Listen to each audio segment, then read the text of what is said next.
So let me ask this: building a team, because that's something it's very common to hear that in real estate. Right. Build a team, build a team.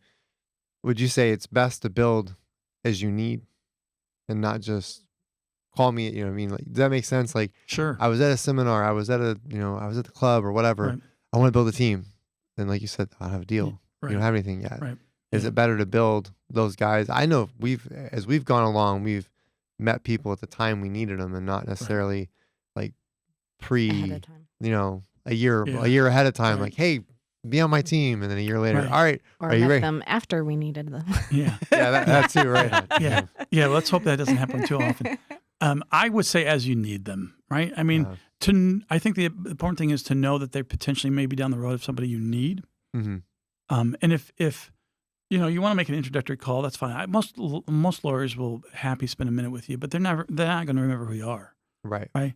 If you want to get a feel of somebody, that's great. But a year from now, things may change, and that feel that you had a year ago may not be the same. So, of that team, I bet you, if you're again, let's talk single family home that are not landlords. So let's take the landlords out of this equation for just a second.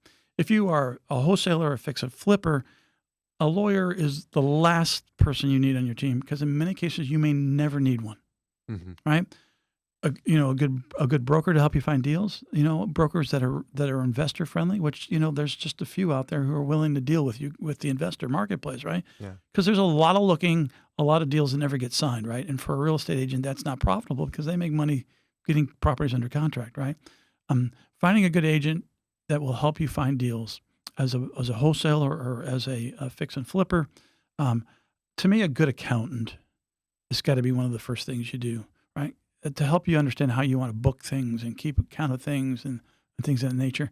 If you're an accountant who says to you, this would be so much easier, you're being somewhat successful in your fix and flips, this would be so much easier if we formed a limited liability company and took some advantage of the tax consequences, then that call to the attorney may be advantageous at that point in time.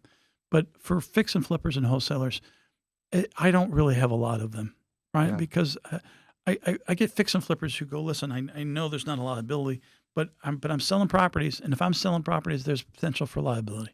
I get some buyer who doesn't like the fact that something broke afterwards and they're going to come after me. I don't want them to come after me personally, so I want to do my fix and flips in an NC. Will you form it for me? Sure, that's simple, right? We'll form a simple LLC. You and your wife or you and your partner or whatever, do all your fix and flips under that entity, and then again, if somebody's not happy because the roof's bad or whatever, something that you've repaired didn't work out and you get sued, great, you got some protection, right? And so that works. But I do think, to answer your question, piece by piece,